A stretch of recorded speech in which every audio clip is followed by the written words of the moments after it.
On est toujours en train d'expliquer le hadith de Amr ibn Abasa.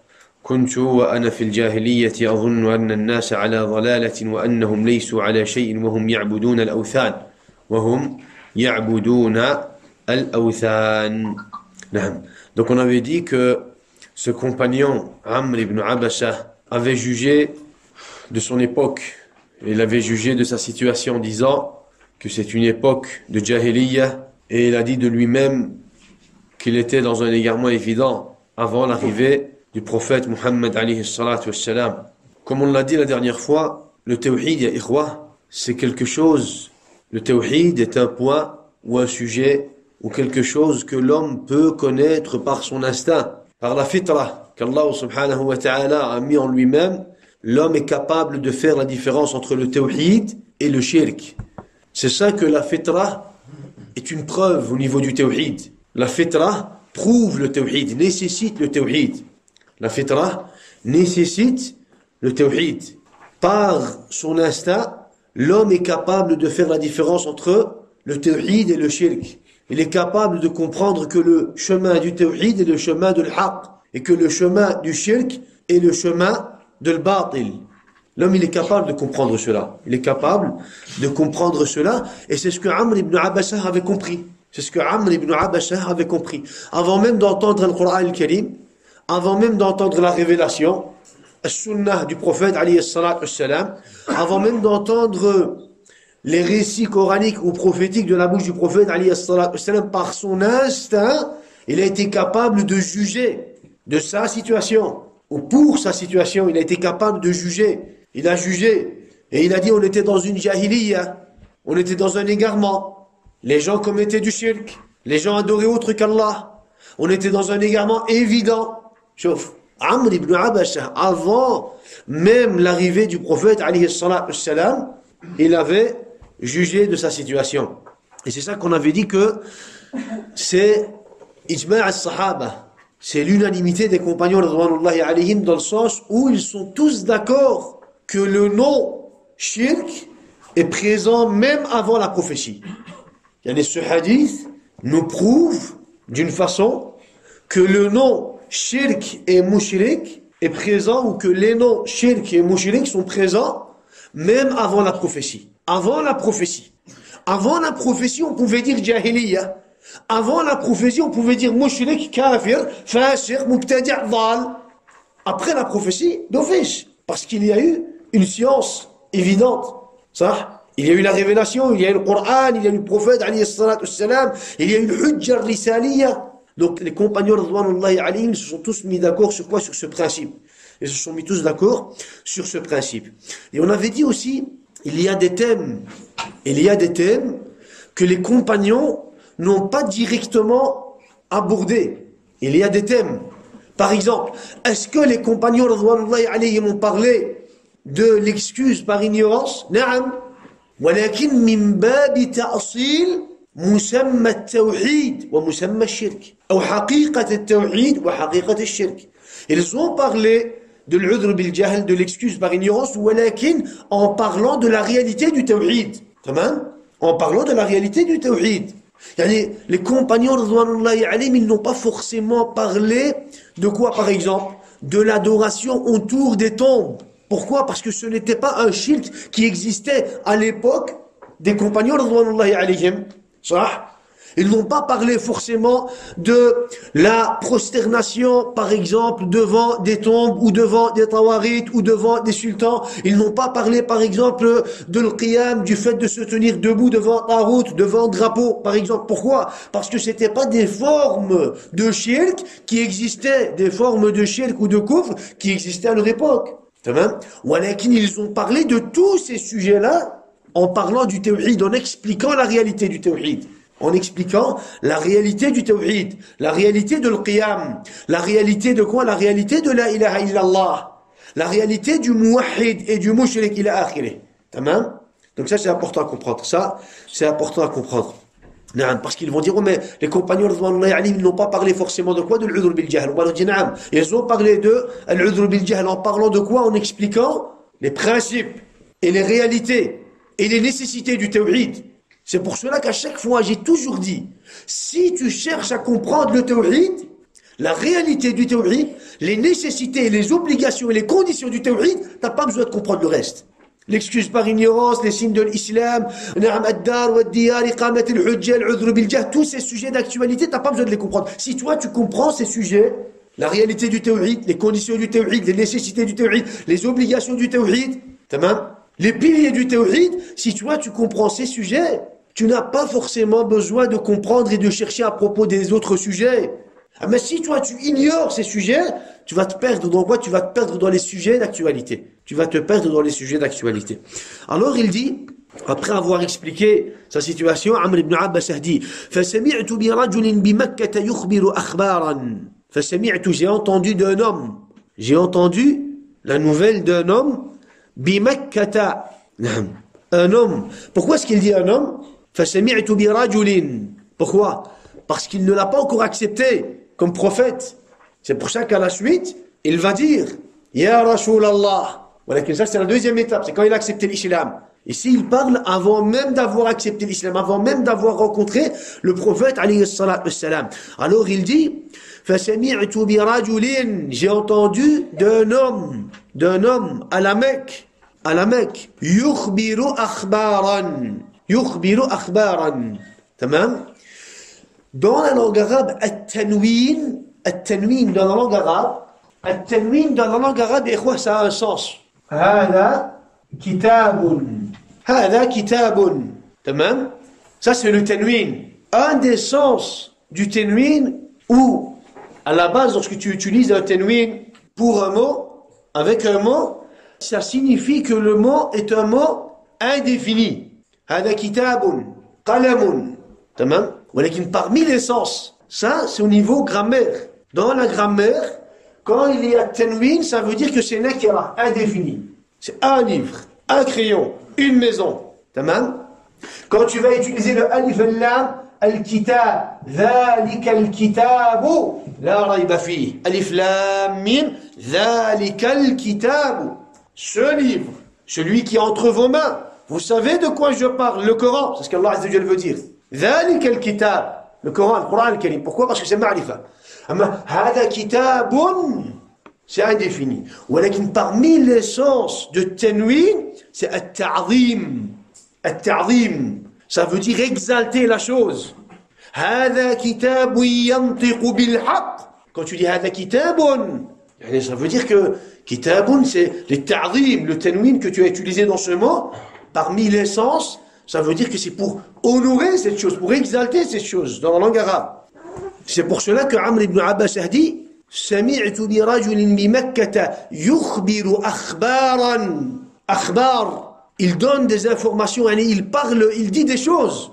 يُخْبِرُ أَخْبَارًا, il informe des informations, il donne des informations, il raconte des choses, des choses importantes. Pour dire que c'est des choses importantes, qu'est-ce qu'il a fait? Il a utilisé le tanwin. Il a utilisé le mot nakira. Tamam.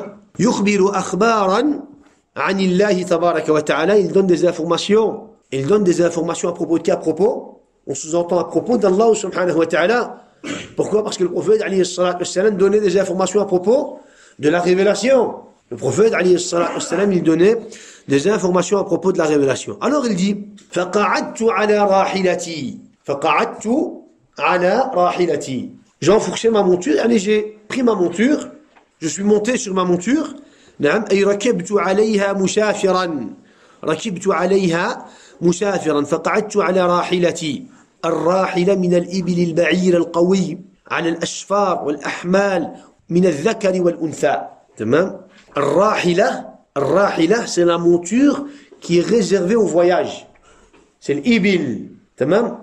Pour chaque catégorie dans la race, on va dire des chameaux, pour chaque catégorie, pour chaque tâche que va réaliser cette bête, il y a un nom bien précis. Et ar-rahila, c'est la monture, c'est le chameau ou la chamelle, qui est réservé au voyage, qui a une force, qui résiste au long voyage. Alors il dit faqa'adtu ala rahilati faqadimtu alayhi, et j'ai voyagé, j'ai été à la Mecque pour rencontrer le prophète, pour rencontrer cet homme. فإذا رسول الله مستخفيا جرآء عليه قومه فإذا رسول الله. Et j'ai vu le messager d'Allah. Mustakhfiyan, il était caché. Mustakhfiyan mustatiran, il était caché. Mustakhfiyan, ça veut dire qu'il était caché. Pourquoi il était caché? Pourquoi il était caché? C'était le début de la révélation. Il était caché de qui? De Quraysh. Il était caché parce que Quraysh lui faisait du mal. Il dit, j'ai rencontré Muhammad, alayhi salatu wassalam, il était caché de son peuple, parce que son peuple Quraysh lui faisait du mal. Il lui faisait du mal.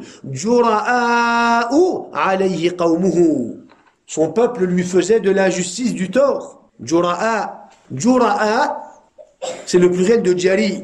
Jari, ya ikhwa. Tamam? Et à la base, ça vient du mot al-jur'a, wa huwa al-iqdam wa al-tasallut. Naam. Al-jur'a, c'est le courage dans la volonté de faire quoi? Dans la volonté de s'attaquer ou de s'y prendre à une personne. Tasallut. Tu tasallat alayya hadha al-kalb. Ça veut dire que ce chien, il m'a attaqué, ou il s'est pris à moi. Tamam? Alors il dit jura'a'u alayhi qawmuhu. Son peuple lui faisait du mal et du tort. Ils lui ont fait du mal. Dans une autre version, à la place de Jura'a, regardez, Jura'a'u. Jura'a'u alayhi qawmuhu. Dans une autre version, on a sans le poids. Tamam? Hira'u. Hira'u alayhi qawmuhu.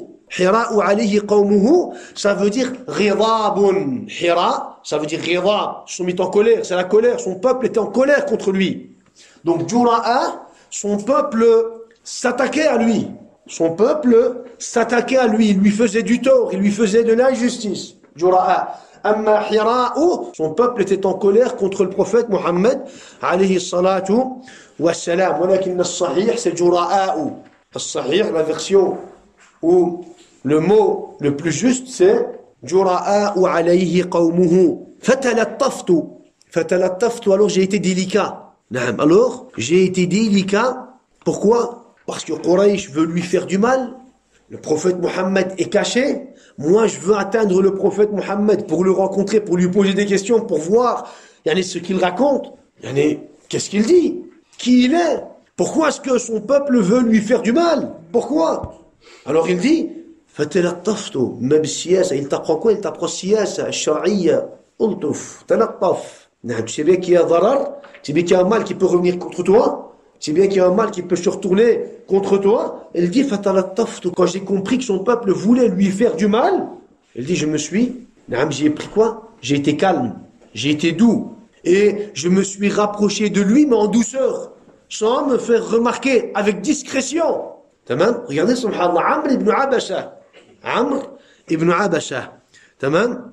Donc, qu'est-ce qu'il a fait? Il s'est rapproché du prophète, alayhi salatu wassalam, al-muhim, hatta dakhaltu alayhi bi Makkah, jusqu'à ce que je l'ai rencontré à la Mecque. Jusqu'à ce que je l'ai rencontré à la Mecque. Faqultu lahu, lorsque Amr ibn Abasha a rencontré le prophète, alayhi salatu wassalam, il lui a dit, ma anta, ma anta. Tamam? Ma anta.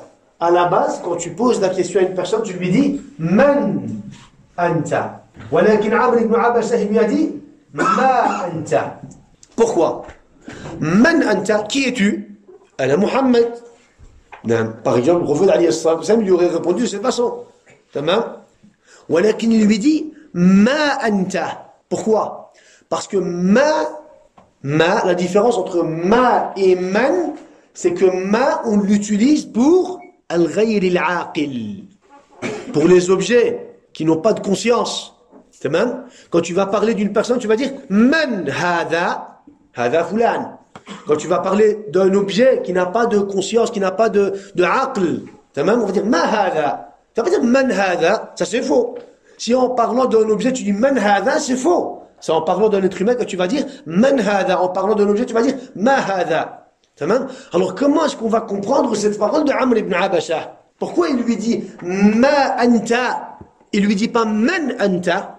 Pourquoi? Qu'est-ce que tu es? Mais pourquoi il lui dit qu'est-ce que tu es? Qu'est-ce qu'il veut dire par là?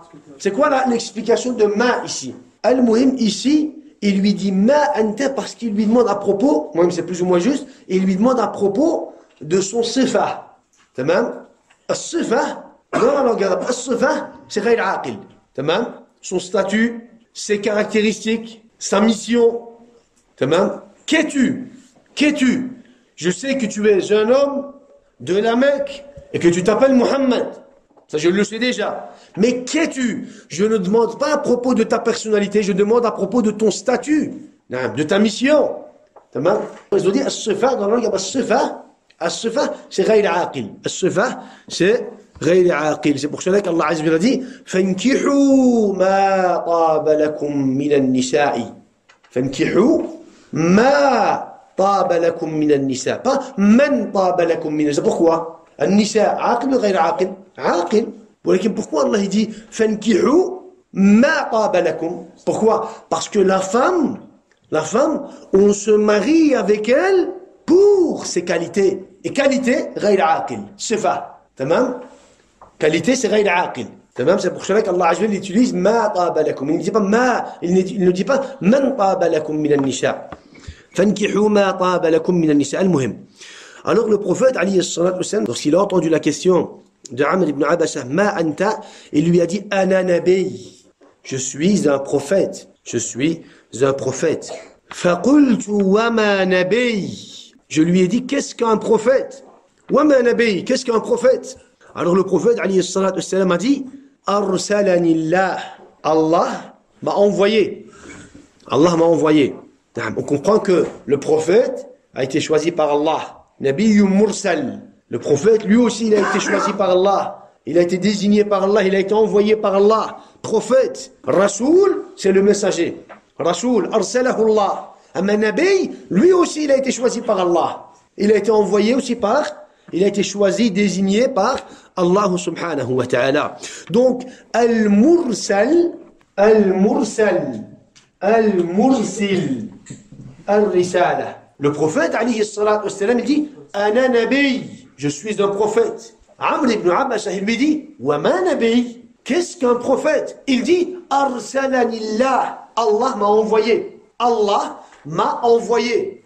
Donc, al-mursil, celui qui envoie, celui qui a envoyé, celui qui a choisi, c'est Allah. Al-mursal, c'est le prophète Muhammad alayhi salatu wassalam. Et al-risala, c'est al-islam, al-tawhid. Ça, c'est dans l'aura, dans la langue arabe. Ça, aujourd'hui, c'est pour ça que, ça, c'est une règle qui est utilisée dans la langue arabe, et les ulama l'ont utilisé beaucoup dans quoi? Dans le chapitre de l'asma'i wa sifat. Dans le chapitre de l'asma'i wa sifat. Tamam? Quand le prophète, alayhi salatu wassalam, a dit à Amr ibn Abasa, arsalanillah, Amr ibn Abasa, il a compris. C'est Allah qui a envoyé le prophète Muhammad avec un message. Tamam? Ça, c'est le ma'ani. Ma'ani bit-tatabuq, bit-talazum, bit-tadammun. Ça, c'est dans la langue arabe. Tamam? Donc, il lui dit, c'est Allah qui m'a envoyé. C'est pour cela que tout de suite après, il lui dit, wa bi ayyi shay'in arsalaka. Et avec quoi est-ce qu'il t'a envoyé? Tu l'as compris. C'est Allah qui a envoyé le prophète Muhammad. Donc forcément, il doit avoir quoi? Il doit avoir un message. Avec quoi est-ce qu'il t'a envoyé? Avec quoi est-ce qu'il t'a envoyé? Alors le prophète, alayhi salatu wassalam, a dit, arsalani bisilatil arham wa kasril awthan wa an yuwahhad Allah la yushraku bihi shay'a ou la yushraku bihi shay'. Tamam? Donc il dit, le prophète, alayhi salatu wassalam, dit, Allah m'a envoyé de silatil arham. Il m'a envoyé et m'a ordonné, on sous-entend qu'il lui a ordonné, d'entretenir les liens de famille. Tamam? Silatul arham. Wa kasril awthan. Et de détruire, de casser les statues adorées en dehors d'Allah subhanahu wa ta'ala. Wa an yuwahhad Allah. Il m'a envoyé pour unifier Allah. Pour unifier Allah, pour appliquer le tawhid, sans lui donner d'associé. Sans lui donner d'associé. Donc, la question qu'on pose, est-ce que le mot tawhid, le nom tawhid, avec ses dérivés, est-ce que le prophète, alayhi salatu wassalam, a utilisé ces termes? Non. Le prophète, au début de la prophétie, au début de la da'wah, au début du commencement de la révélation, lorsqu'il a rencontré Amr ibn Abasa, et on avait dit que Amr ibn Abasa, Rabi'u Arba'a, Rabi'u Rub'a, il était le quatrième des 4. Il était le 4e des 4. Au début de la da'wah, au début de la révélation, le prophète alayhi salatu wassalam dit Allah m'a envoyé avec 3 choses. Entretenir les liens de famille, casser les statuts, unifier Allah sans lui donner d'associé.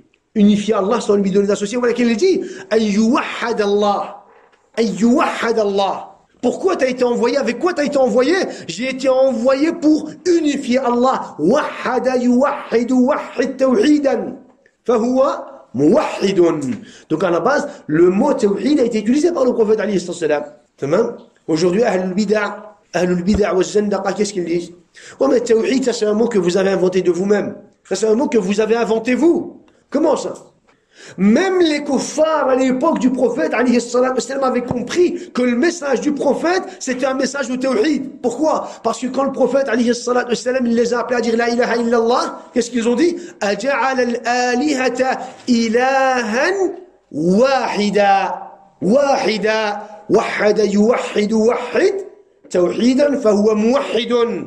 Et wahidan, c'est un mot dérivé de quoi? De wahada, du mot at-tawhid. C'est pour cela que quand le compagnon est venu voir le prophète, il lui a dit, Ya Rasulallah, est-ce que ce que mon père a fait va lui être utile pour lui le jour du jugement? Mon père, pendant la jahiliya, avant même ton apparition, il faisait beaucoup de bien. Est-ce que cela va lui servir? Le prophète, alayhi salatu wassalam, il lui dit, Amma abouka falaw kana aqarra bit tawhid. Amma ton père, s'il aurait accepté le tawhid, tout ce qu'il a fait auparavant, pendant la jahiliya, lui serait utile. Mais puisqu'il n'a pas accepté le tawhid, cela ne lui sera pas utile. Tamam. Et on a encore d'autres versions. On a encore de quoi? On a encore d'autres récits qui nous expliquent cette réalité. Al-Muhim, donc le prophète alayhi salam a utilisé quoi? Il a utilisé ce terme. Donc, wa ayyuwahhad Allah la yushraku bihi shay'un. La yushraku bihi shay'. Ikhwa, ayyuwahhad Allah لا يشرك به شيء لا يعني أن يوحد الله لا يشرك به شيء النفي والإثبات لا إله إلا الله تمام. Le musulman pour qu'il puisse, ou la personne pour qu'elle puisse être musulmane, il doit appliquer la négation et l'affirmation. Il doit renier tous les tawarit adorés en dehors d'Allah et accepter qu'Allah est le seul digne d'être adoré. النفي والإثبات. Ici, la yushraku. Donc si tu dis la yushraku, ça veut dire que le la, c'est la an-nafiyah. Le la, ça veut dire que c'est la an-nafiyah. C'est pas la an-nahiyah. Tu vas dire par exemple, la tadrib akhaka al-muslim. La tadrib, une interdiction. La tadrib akhak al-muslim, ne frappe pas ton frère musulman. Donc c'est une interdiction. Si tu veux faire la phrase dans le sens, si tu veux faire la même phrase mais avec une négation au lieu d'une interdiction, tu vas dire quoi? La yadribu al-muslimu akhahu al-muslima. Les ulama ont dit à la base, la négation dans la langue arabe, la négation, même en français, dans les langues, la négation a plus de sens que l'interdiction. Parce que là c'est une interdiction. La tadrib. La tadrib. Mais quand tu dis la yadribu al-muslimu akhahu al-muslim. Sauf, les ulama ils ont dit ici quand tu utilises une négation, c'est en même temps une négation mais en même temps une interdiction. Mais quand tu vas utiliser l'interdiction, ça ne veut pas forcément dire qu'il y a eu la négation et une interdiction. Il n'y a peut-être pas eu de négation. Donc, c'est pour cela qu'ici, les ulama ont dit le la, ici, c'est le la an-nafiyah, de la négation. C'est Allah m'a envoyé pour son unicité, pour l'unifier, pour le tawhid, sans lui donner d'associé. Sans lui donner d'associé. Les ulama, subhanallah, ils ont été jusqu'au plus petit détail. Ils ont analysé jusqu'au plus petit détail à propos du tawhid, subhanallah. À propos du tawhid, à propos des récits en relation avec le tawhid ou avec autre que le tawhid. Ils ont analysé jusqu'au plus petit détail. Pourquoi? Pour nous faire comprendre que le tawhid, c'est les mots et les phrases utilisées pour le tawhid, c'est pas des mots et des phrases qui ont été utilisés par hasard. Le prophète, alayhi salatu wassalam, au début de la révélation, imaginez-vous le prophète à la main qu'il est caché. Quraysh veut lui faire du mal. Amr ibn Abbasah, il vient de Bani Sulaym, de la tribu de Bani Sulaym, il vient de loin. Il trouve le prophète, ils font connaissance, il a akhiri, et lui dit, Ma anta, il dit, Ana nabi, wa ma nabi, arsalanillah. Regardez la discussion, subhanallah. Le prophète, alayhi salatu wassalam, il voit devant lui quelqu'un qui est intéressé à son message.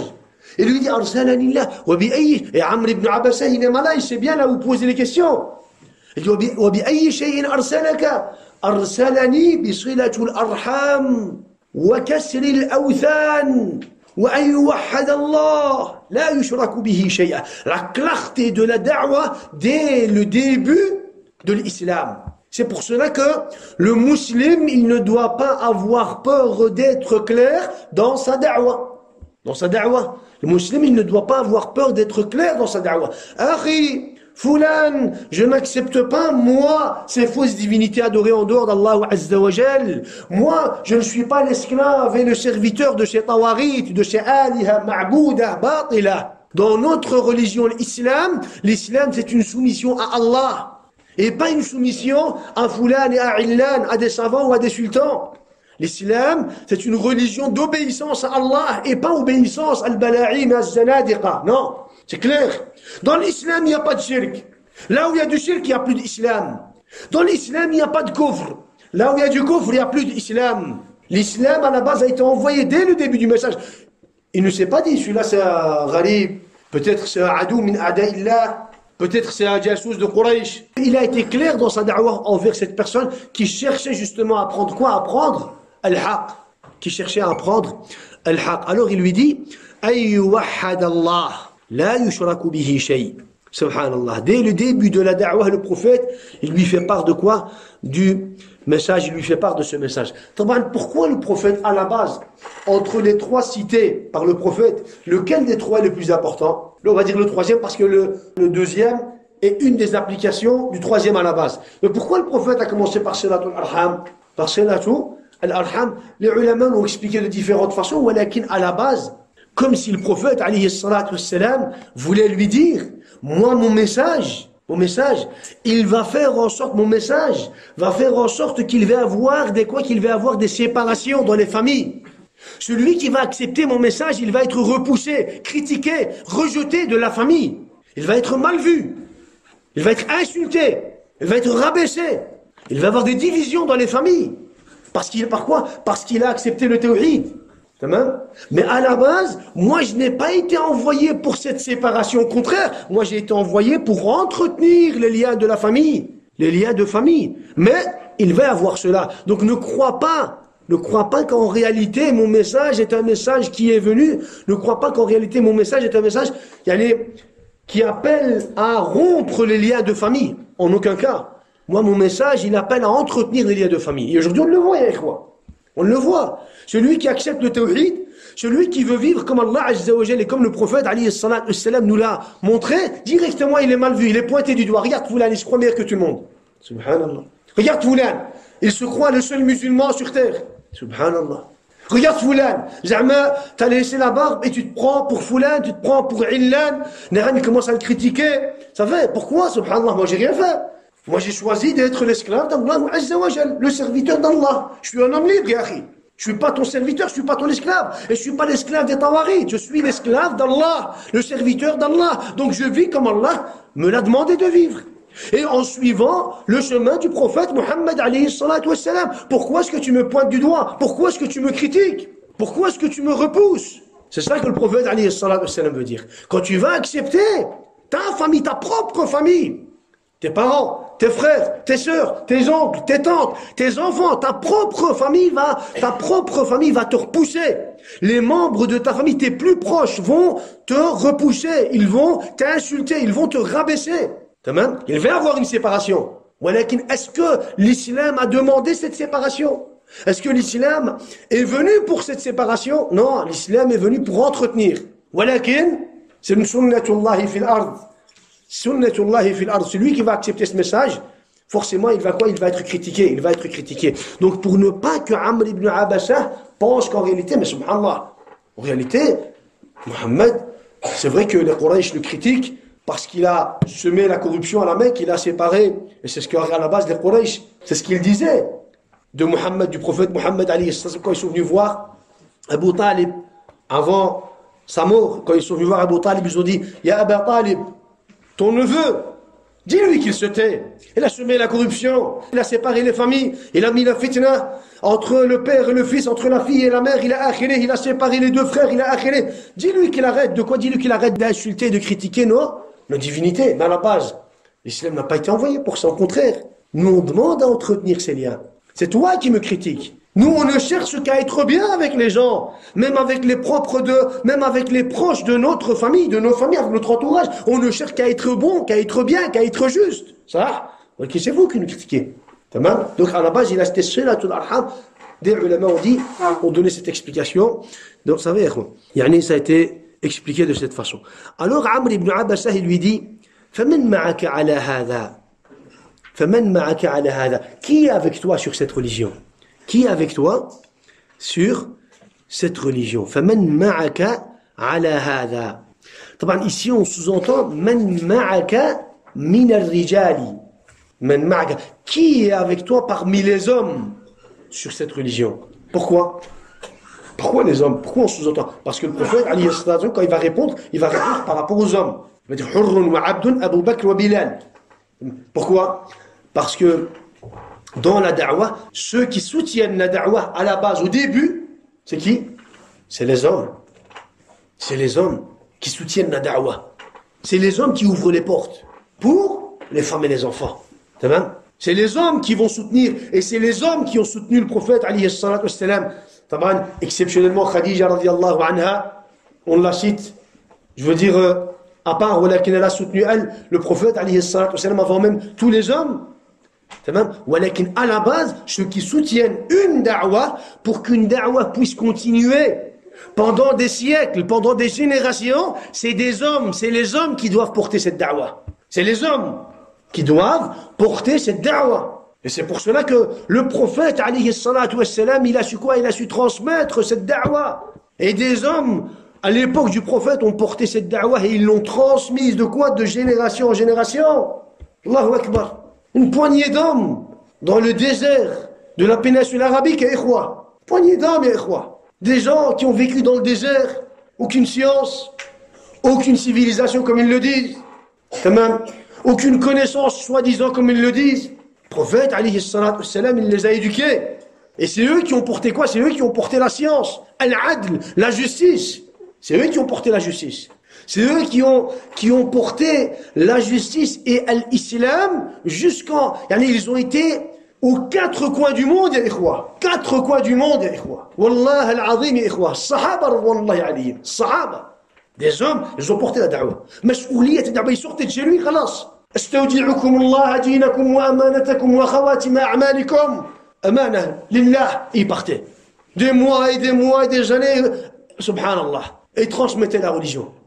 Il portait cette responsabilité. C'est les hommes qui portent quoi? C'est les hommes qui portent cette responsabilité de transmettre cette religion. Et c'est par justement, on va dire, la grâce d'Allah, et puis leur courage et leur force, que subhanallah, personne n'a pu les empêcher. Ni Roum, ni Qaysar, ni Kisra, ni Ahl Yaman. Tamam? Subhanallah, ajib ya akhi. Alors il lui dit man ma'ak, il lui dit Hurrun wa Abdun. Qui est avec toi? Qui est avec toi? Taban, Amr ibn Abbas, quand il lui dit qui est avec toi, il ne lui dit pas qui est avec toi pour juger de la véracité du message en fonction du nombre de personnes qui sont avec le prophète. Comme aujourd'hui. Mais qui vous êtes vous? Vous êtes combien? Vous êtes combien? C'est pas de ce genre-là que Amr ibn Abbas pose la question. Tamam? Mais vous êtes quoi? Une dizaine, une vingtaine, une trentaine de personnes? Ibrahim alayhi salatu wassalam, à son époque, il était seul, yari. Il était seul, à lui seul. Et Allah Azza wa Jalla dit Inna Ibrahim kana ummatan. Umma, à lui seul. Quand il a été jeté dans le feu, qu'il a été voir son épouse Sarah, il a pris la main de Sarah et à Sarah. Il n'y a pas sur terre, en dehors de moi et de toi, de musulmans. Ahl al-Batil, Ahl al-Shirk, wal-Kufr, wal-Zandaqa. Subhanallah. Régnait musulman. Ibrahim et Sarah. Et taban, il y avait qui? L'autre, alayhi salam. Et puis par après, il y a eu Hajar. Et puis il y a eu Ismaïl, Ishaq. ذرية بعضها من بعض. تمام? Et puis Allah Azza wa Jalla a augmenté leur nombre. تمام? ولكن ici, la quantité n'a pas d'importance. La quantité n'a pas d'importance. Le prophète, il a commencé chauffe Il dit quoi le prophète alayhi salam? Il dit hurrun wa abdun. Il y a avec moi aujourd'hui un homme libre et un esclave. Un homme libre et un esclave. Donc le prophète n'a pas cité qui? À la base, on sait bien que les premiers à avoir accepté l'islam, c'est Abu Bakr, Bilal, Ali et Khadija. Voilà que le prophète n'a pas cité Ali et Khadija parce que au niveau de cette responsabilité, ils sont encore pas capables de la porter. Alors il lui dit, avec moi aujourd'hui un hur et un abd. Subhanallah. 2. قال عمرو بن عبسة dit ومعه يومئذ أبو بكر وبلال ممن آمن معه. C'est Amr ibn Abbas qui me donne ce détail. Il dit, et ce jour-là, il y avait avec lui Abu Bakr et Bilal. Abu Bakr et Bilal. Est-ce que vous vous imaginez, ikhwa? Imaginez-vous, ikhwa. Ikhwa, ça c'est une da'wat haq. Ce message, ikhwa, l'islam, c'est le haq. L'islam, c'est le haq. Yani, les Anbiya, ils ont réellement vécu, ikhwa. Les Anbiya, ils ont réellement vécu, ikhwa. Pourquoi Allah subhanahu wa ta'ala nous parle des Anbiya? Les prophètes ont réellement vécu. Et les peuples de ces prophètes ont réellement été anéantis. Ils ont été anéantis, ikhwa. On retrouve aujourd'hui des restes, les restes de ces peuples, ikhwa. On retrouve aujourd'hui leurs habitations. On retrouve aujourd'hui des choses, subhanallah al-azim. Al-Hajjab al-Ujab. La Kaaba qui a été construite par qui? Par Ibrahim, ikhwa. Il a vécu réellement. Il est monté sur le maqam et il a construit Al-Hajar al-Aswad. Cette pierre noire. Zamzam. As-Safa wal-Marwa. Qawm Thamoud. Qawm Hud. Le prophète Moussa alayhi salam. Ibrahim de Ibrahim, Ismaïl et Ishaq, et de Ishaq, Yaqub, Youssouf, il a akhiré. Tous ces prophètes ont réellement existé. Des fois, on se dit, on se pose des questions. Quand tu veux te poser des questions, reviens dans la réalité de quoi? De la vie. Reviens dans le waqi'. Regarde autour de toi. Subhanallah. Al-Masjid al-Aqsa, Suleyman alayhi salam, Daoud alayhi salam, ils ont réellement vécu, ya ikhwa. Nuh alayhi salam, qui a fait une da'wa de 950 ans, il a réellement vécu. Et ça doit te quoi? Ça doit te rajouter de l'yaqin. C'est pour ça qu'Allah il nous parle d'Anbiya ou al-Mursalin. C'est en te rappelant de ces réalités, de ces personnages, de ces prophètes, que tu vas avoir une certitude encore plus grande. Tu vas dire, ya akhi, subhanallah, ils ont vécu ces prophètes. J'y crois. Haqqan wa sidqan. Avec certitude. Ils ont vécu. C'est la vérité. Il n'y a pas d'autre vérité que l'islam. Abadan. L'islam, la seule vérité. Point. L'islam, la religion de tous les prophètes. Même Isa alayhi salam a appelé l'islam. Dernièrement, il y en a un qui m'appelle, il me dit, l'islam a existé depuis quand? Il me dit, c'était 1440 ou 1450? Et je lui ai dit, ya miskin, même avant l'insan, avant Adam alayhi salam, l'islam a existé. Et c'est pour cela que Iblis alayhi la'natullah, à une époque, il était soumis à Allah. Parce qu'il savait que l'islam, c'est une soumission à Allah par unicité. L'islam a toujours existé. Il m'a dit, comment ça? Les juifs et les chrétiens et je sais pas quoi. Ça, les juifs et les chrétiens, c'est les communautés. C'est les noms des communautés qui se sont égarées de l'islam. Ou sinon, à la base, Moussa, alayhi salam, il est venu avec l'islam. Et Isa, il est venu avec l'islam. Donc, subhanallah, ça, regardez, le prophète Muhammad, alayhi salatu wassalam, cette religion a commencé avec 2 personnes. Abu Bakr et Bilal. 2 personnes, Kuffar Quraysh, ils auraient voulu tuer le prophète. Tuer 2 personnes, tuer 3 personnes. C'est difficile.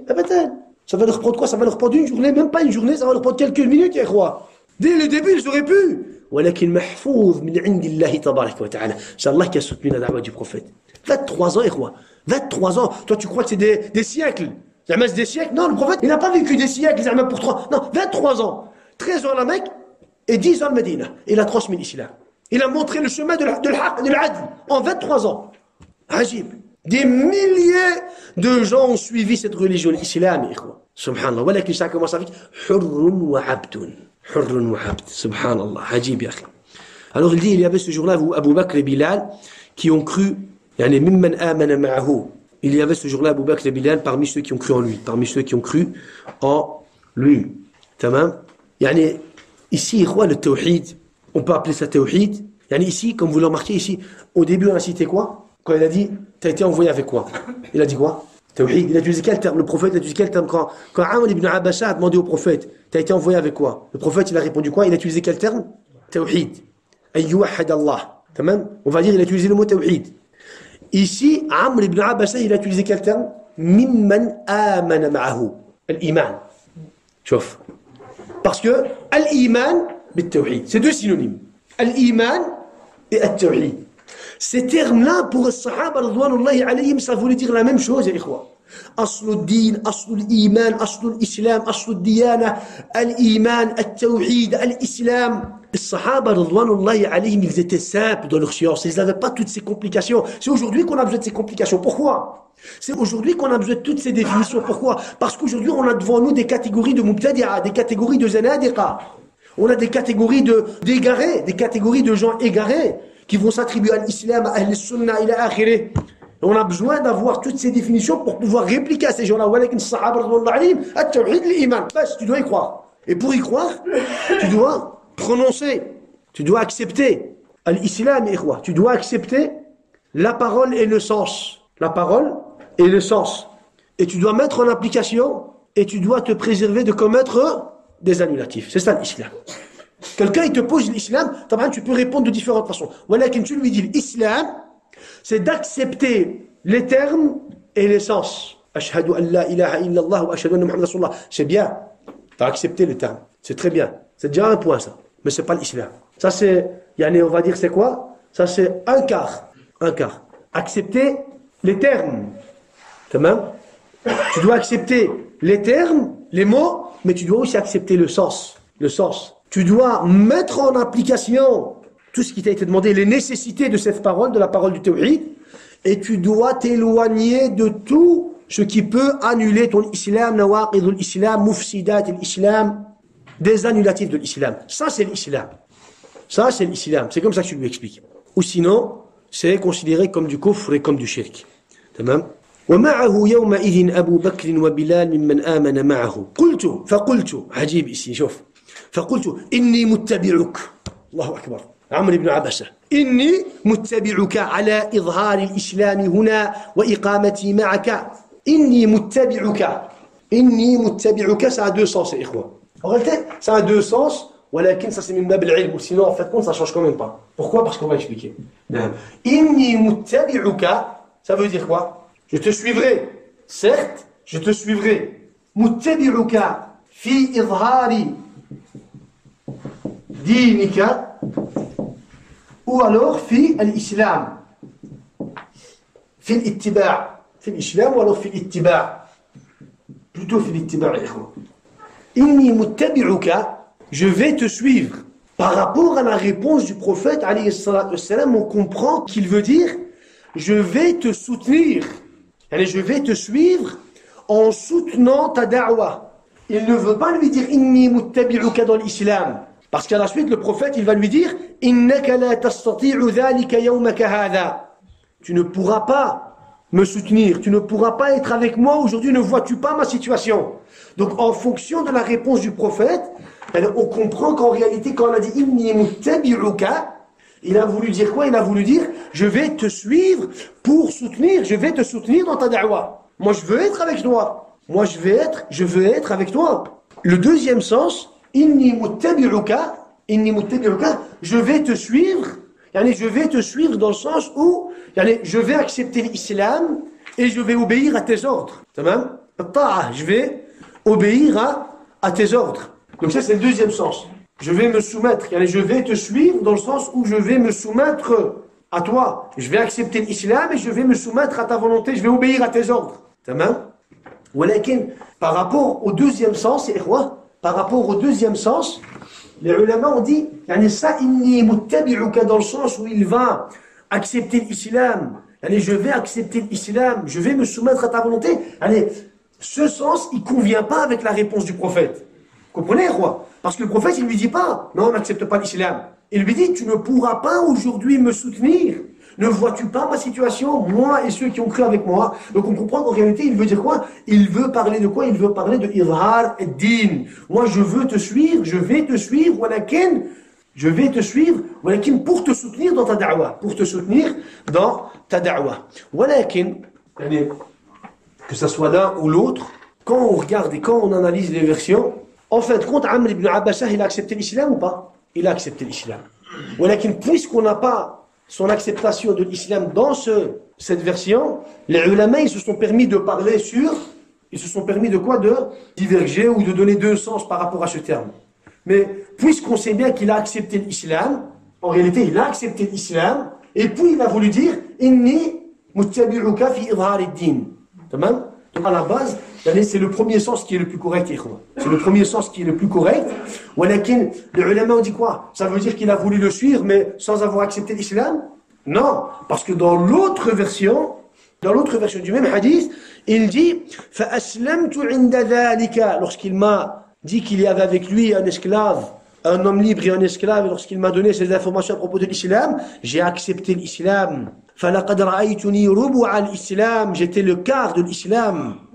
J'étais le quart de l'islam. Alors une fois qu'il a accepté l'islam, une fois qu'il s'est soumis à Allah subhanahu wa ta'ala, il a dit je vais te suivre dans le sens où je vais soutenir ta da'wah. Je vais soutenir ta da'wah. Donc si je te dis inni muttabi'uka, qu'est-ce que ça veut dire? Tu vas dire qu'il y a des savants qui ont dit que il y a des savants qui ont dit que inni muttabi'uka, ça veut dire dans le sens où je me soumets à l'islam, j'accepte l'islam et je soutiens ta da'wah. J'accepte l'islam et je suis ton chemin.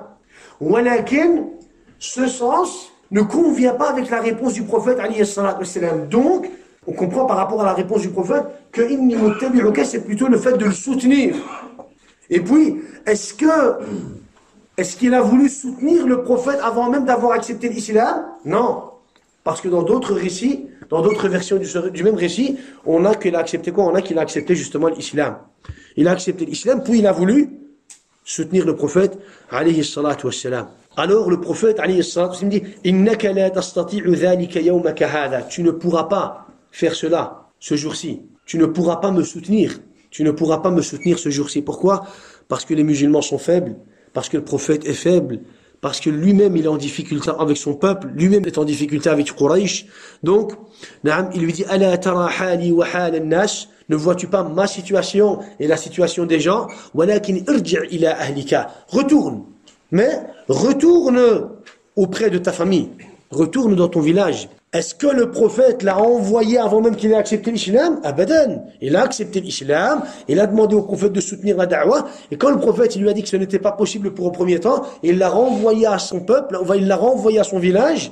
Il l'a renvoyé à son village. Alors il lui a dit فإذا سمعت بي قد ظهرت فأتني. فإذا سمعت بي قد ظهرت فأتني. Ça c'est عجيب ça. Il dit فإذا سمعت بي قد ظهرت فأتني. فإذا سمعت بي قد ظهرت. C'est ce mot-là qui nous intéresse. C'est pour ça que les termes que le prophète a utilisés, ce n'est pas des termes par hasard et roi. Le prophète, il ne parle pas comme ça de lui-même par hasard.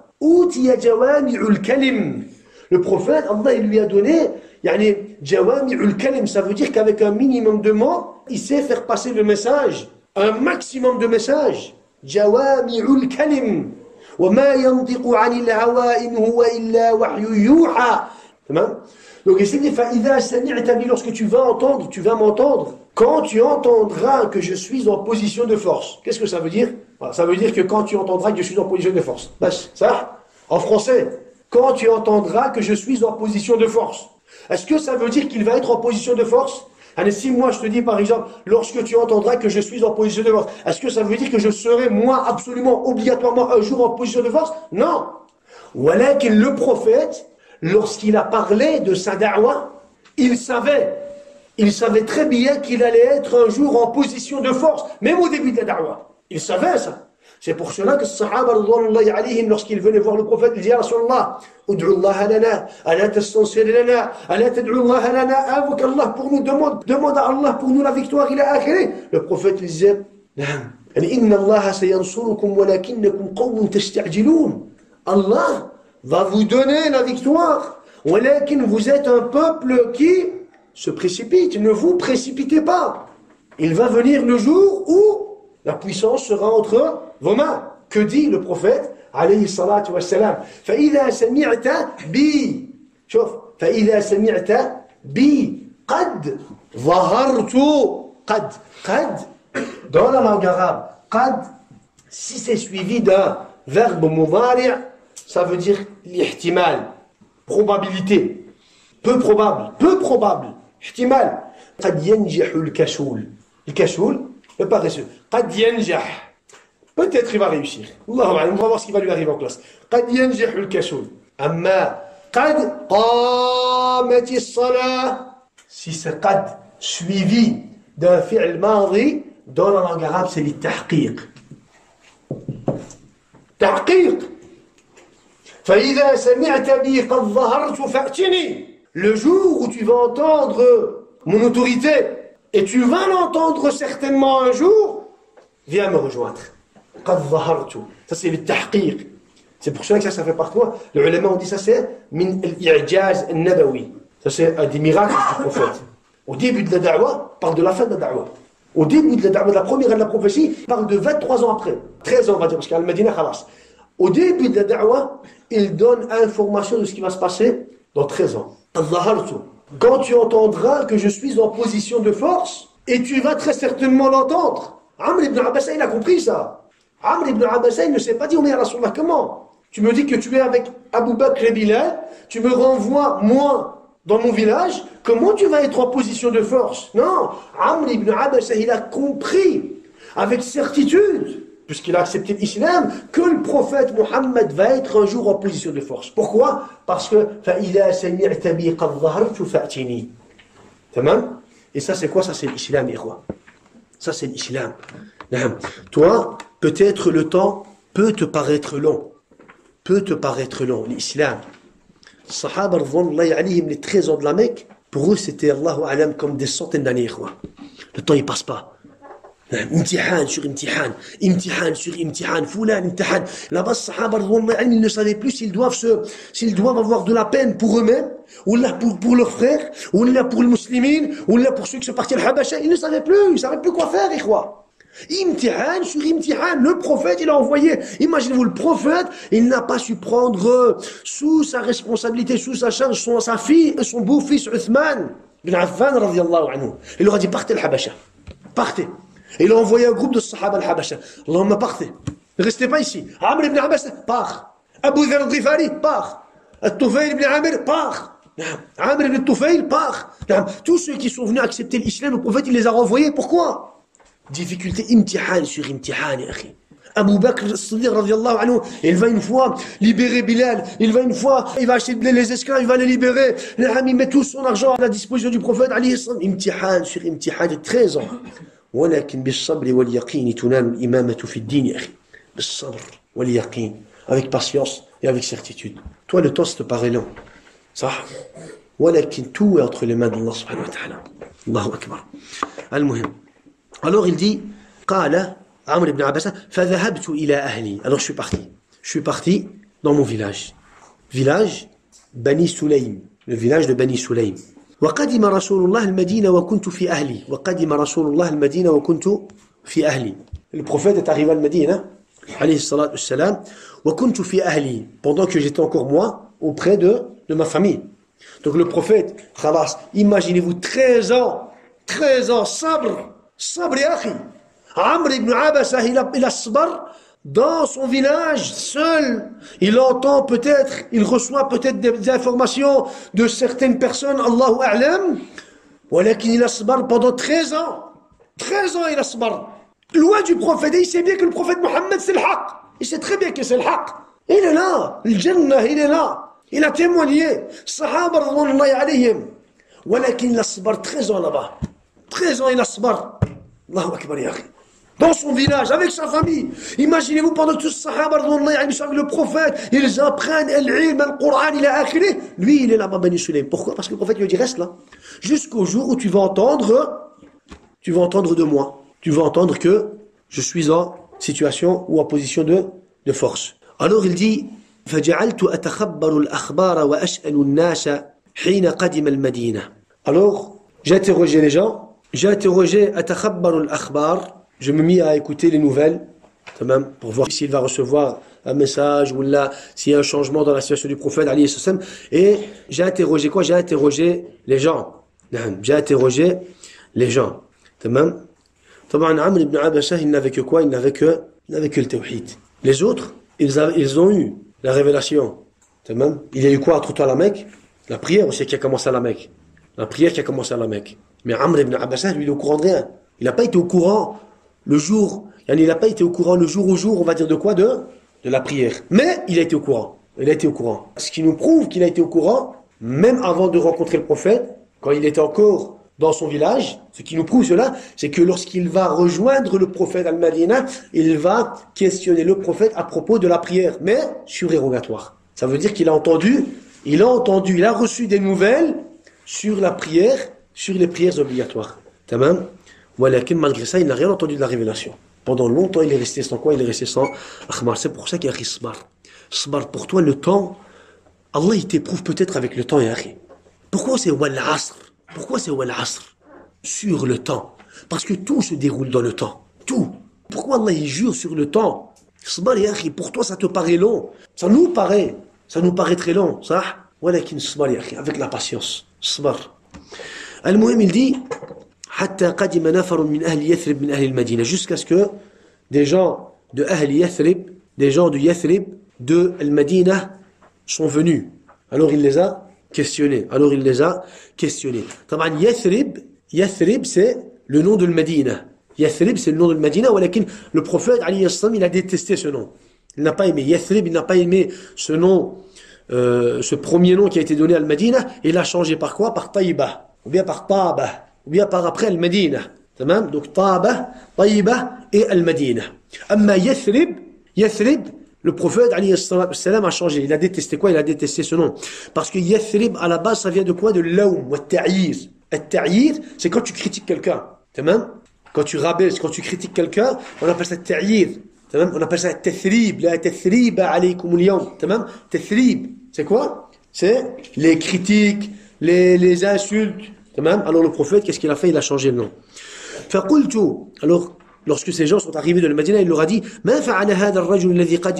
qu'a-t-il fait, cet homme qui vous a rejoint à Al-Madina? Qu'est-ce qu'il a fait? Qu'est-il arrivé à cet homme qui a quitté Mecca et qui est venu s'installer à Al-Madina? Min bab al-kinaya. Qu'a-t-il fait cet homme? Cet homme, chauffe, après 13 ans, après autant d'années, il n'a pas dit, khalas, maintenant le prophète, il est en position de force. Donne-moi des informations à propos du prophète Mohammed. Non. Qu'a-t-il fait cet homme? Est-ce que tu as des nouvelles de cet homme qui a quitté la Mecque et qui a été rejoindre les siens Al-Madina? Bab al-Kinaya. Il ne va pas se dévoiler. Prends ses gardes. Douceur. La délicatesse. La discrétion. Tamam? Un mec, tu viens, tu commences à faire n'importe quoi. Ça, le musulman, il n'est pas comme ça, ikhwa. Tamam? Le musulman, il n'est pas comme ça. Le musulman, subhanallah, il est délicat, il est discret. Et subhanallah, il sait analyser les choses, il regarde, il maslaha. Subhanallah. Il est subtil à tous les niveaux, le musulman. À tous les niveaux. Et regardez, les Sahaba, lisez l'histoire des Sahaba, il n'y en a pas un. Il n'y en a pas un qui était quoi? Qui était, on va dire, différent des autres. Ils avaient tous cette discrétion. Qu'a-t-il fait?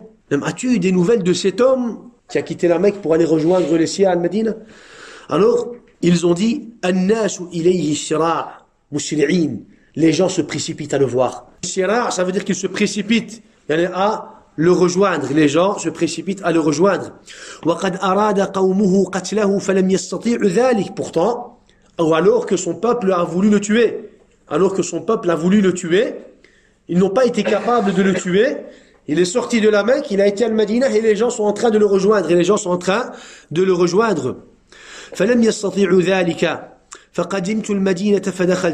Alors j'ai été à Al-Madina. Khalas, Amr ibn Abbas, imaginez-vous 13 ans après. 13 ans, subhanallah.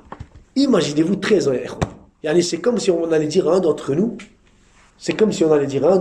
Ya Fulan, 13 ans, Billah Ali, éloigne-toi, attends. 13 ans, pas de muhadara, pas de dars, pas de ukhuwa, rien, il est là tout seul. Allahu alam, peut-être 13 jours, même on va craquer, 13 jours. 13 jours, on va craquer. Allahu alam. Alors il dit, j'ai été à Al-Madina, fadakhaltu alayhi, je suis rentré le voir. J'ai été le voir.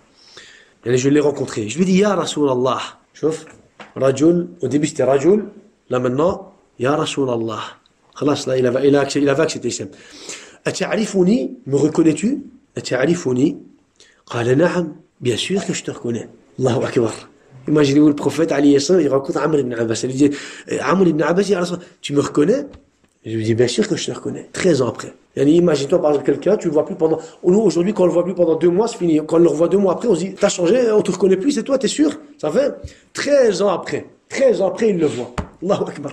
Tu me reconnais? Il dit, Naam. Alors le prophète, il lui dit, Anta alladhi laqitani bi Makkah. Tu es celui qui m'a rencontré à la Mecque. Faqultu bala. Je lui dis, bala.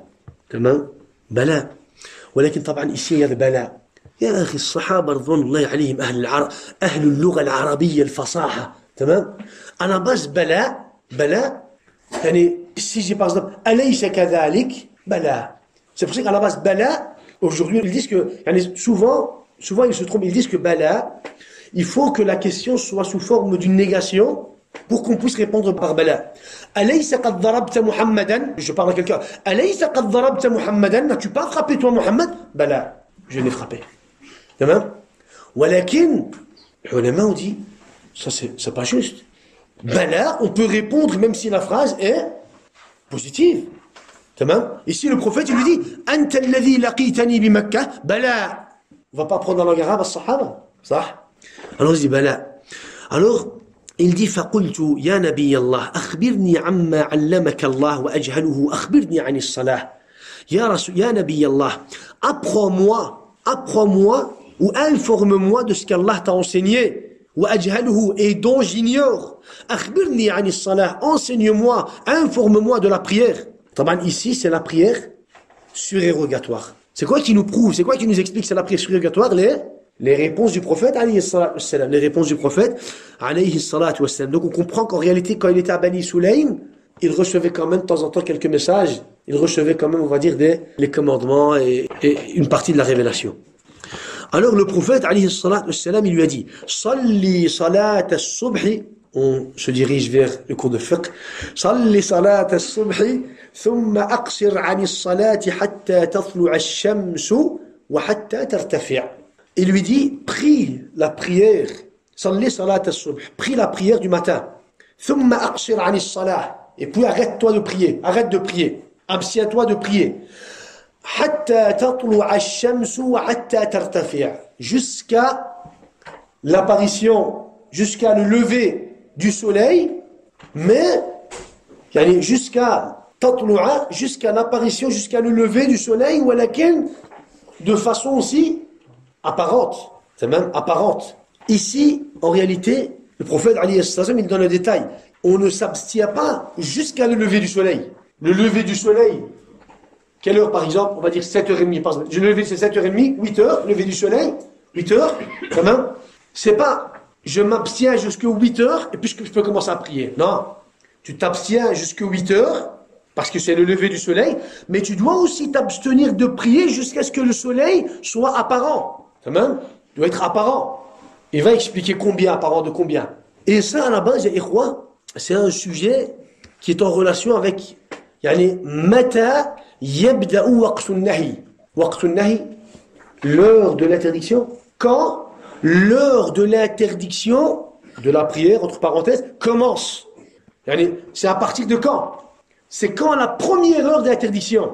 Par rapport à ce hadith, on comprend quoi? Par rapport à ce hadith, on comprend que l'interdiction commence à partir de la prière, à partir de salat as-subh. Dans ce hadith, pourquoi? Parce qu'il dit Salli salat as-subh, prie la prière de subh. Et puis aqsir, la première heure d'interdiction commence. La première heure d'interdiction commence jusqu'à le lever du soleil, walakin en plus du lever du soleil, al-irtifa'. Il faut que le soleil soit apparent. Tamam? Walakin, ça c'est une mas'ala khilafiyya chez les ulama.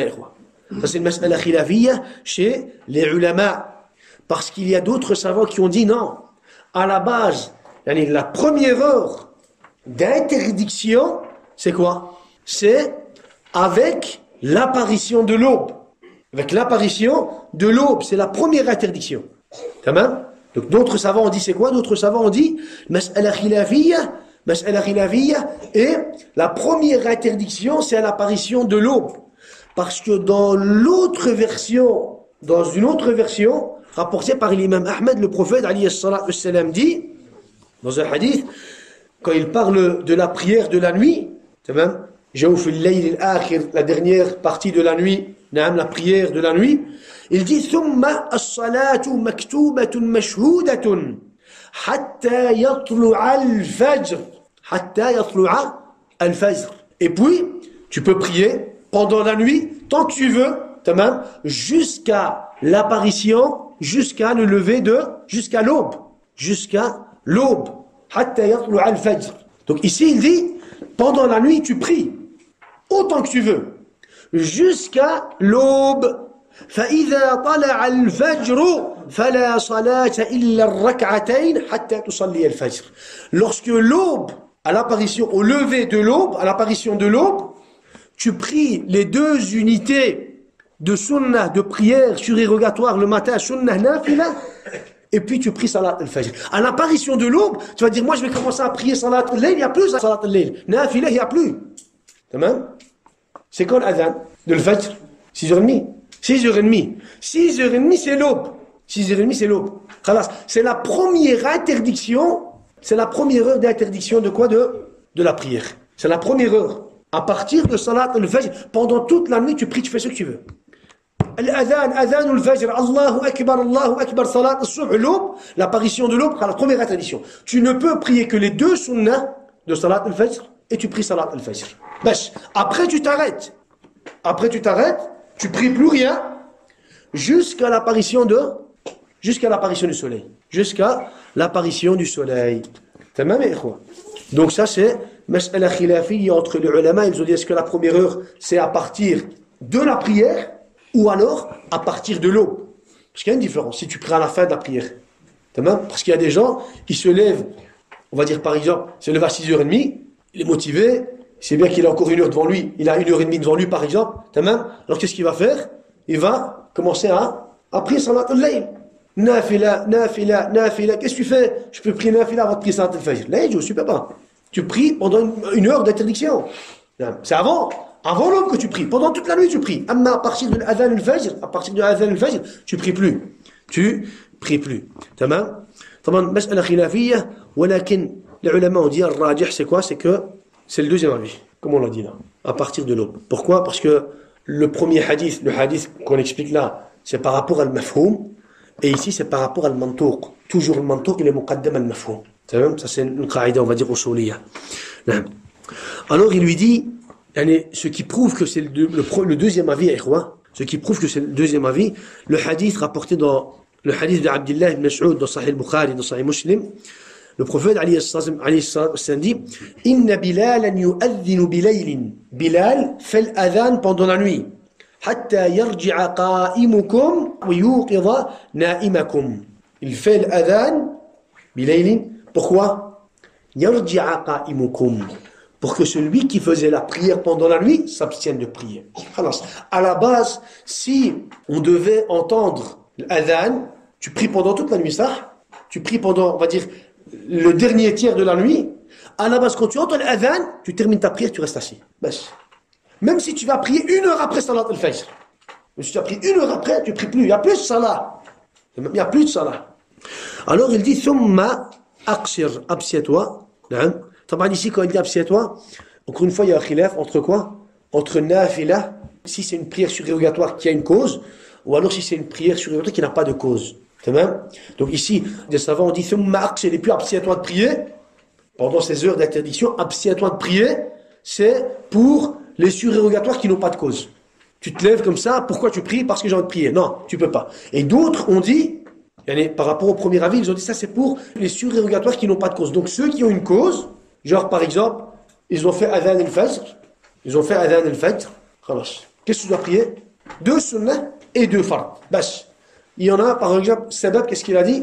Il a dit moi je vais prier, il a pris ses ablutions, et il est revenu, Sabab. Il a dit moi comme j'ai pris mes ablutions, moi j'ai l'habitude de faire 2 unités de prière après. Il y a un khilaf entre est-ce que c'est une interdiction générale pour les surérogatoires qui ont une cause ou non, ou alors c'est valable que seulement pour ceux qui n'ont pas de... C'est une interdiction qui n'est valable que pour ceux qui n'ont pas de cause. Tamam? Khilaf, mas'ala khilafiyya, Allahu a'lam, ce que vous avez rajah dans le fiqh. Tamam? Thumma aqsir, hatta tadlu'a ash-shams wa hatta tartafi'. Tamam. Donc il lui dit, prie, salat al-fajr, et puis abstiens-toi de quoi? Abstiens-toi jusqu'à l'apparition du soleil. Pourquoi? Qaïd al-rumh. Al-rumh. Non, la lance. Yani, abstiens-toi de prier jusqu'à l'apparition du soleil d'une distance, quand tu regardes, d'une distance, on va dire, qui équivaut à la lance. Au moins, tu la vois bien apparente. Tamam. Donc abstiens-toi jusqu'à l'apparition du soleil. Pourquoi? فَإِنَّهَا تَطْلَعُ حين تطلع بين قرني شيطان. Parce que le soleil, lorsqu'il se lève, il se lève entre les cornes de shaitan, entre les cornes de shaitan. Donc on comprend que shaitan a deux cornes. Et là, deux cornes, on l'accepte à la zahirihi. On l'accepte à la zahirihi. Shaitan, il a deux cornes. Et on ne fait pas quoi? On ne fait pas de ta'wil à ce niveau-là, parce qu'il y en a qui ont dit ici les deux cornes de shaitan, c'est pour dire que il s'attaque avec ses cornes, il s'attaque. Là, je ta'wil fashid. Même il y en a qui ont dit non, mais ici les cornes, c'est pour dire que c'est les serviteurs de shaitan qui se prosternent à ce moment-là, on va dire au soleil. Donc, il a akhili ta'wil fashid. Les zanadiqa, les mubtadi'a, qu'est-ce qu'ils ont fait? Ils ont fait des ta'wilat. Ils ont falsifié le sens, ils ont essayé d'expliquer, voilà, en changeant le terme. Et les ulama ont dit ça, ala zahirihi. Tamam. Alors, il lui dit, on va clôturer juste le hadith. وَحِينَ يَسْجُدُ لَهَا الْكُفَّارِ. Il dit, c'est le moment, parce qu'à ce moment-là, c'est quoi? Le soleil se lève, parce que le soleil se lève entre les deux cornes de shaitan, et c'est le moment où les kuffars se prosternent devant celui-ci. Devant le soleil. Tamam, on va expliquer cette parole-là qui nous intéresse. ثُمَّ صَلِّ فَإِنَّ الصَّلَاةَ مَشْهُودَ مَحْظُورَةً. Puis tu peux prier. حتى يستقل الظل بالرمح ثم أقصر عن الصلاة فإنها حينئذ تسجر جهنم فإذا أقبل الفيء فصل فإن الصلاة مشهودة محظورة حتى تصلي العصر ثم أقصر عن الصلاة حتى تغرب الشمس فإنها تغرب بين قرني الشيطان وحينئذ يسجد لها الكفار وذكر الحديث. تمام. Donc ici il dit quoi? Il dit accomplis la prière de Subh, puis abstiens-toi de prier jusqu'au lever du soleil, jusqu'à qu'il apparaisse. Car quand le soleil se lève, il se dresse entre les deux cornes de Shaitan, et c'est alors que les mécréants se prosternent devant lui. Ensuite, prie, car il y a des témoins, et on est présent à la prière jusqu'à ce que l'ombre d'une lance se raccourcisse. Alors abstiens-toi de prier, car c'est à ce moment-là que Jahannam est attissé. Quand l'ombre réapparaît, prie. On va expliquer. Car il y a des témoins, et on est présent jusqu'à la prière de l'Asr. Puis abstiens-toi de prier jusqu'au coucher du soleil, car il se couche entre les deux cornes de Shaitan, et c'est à ce moment-là que les mécréants se prosternent devant lui. Tamam. Moi, on continuera l'explication la prochaine, Inch'Allah. Barakallahu fikum wa jazakumullahu khairan, subhana rabbika rabbil izzati amma yasifun, wa salamun ala al-mursalin, walhamdulillahi rabbil alamin, jazakumullahu khairan, wa barakallahu fikum.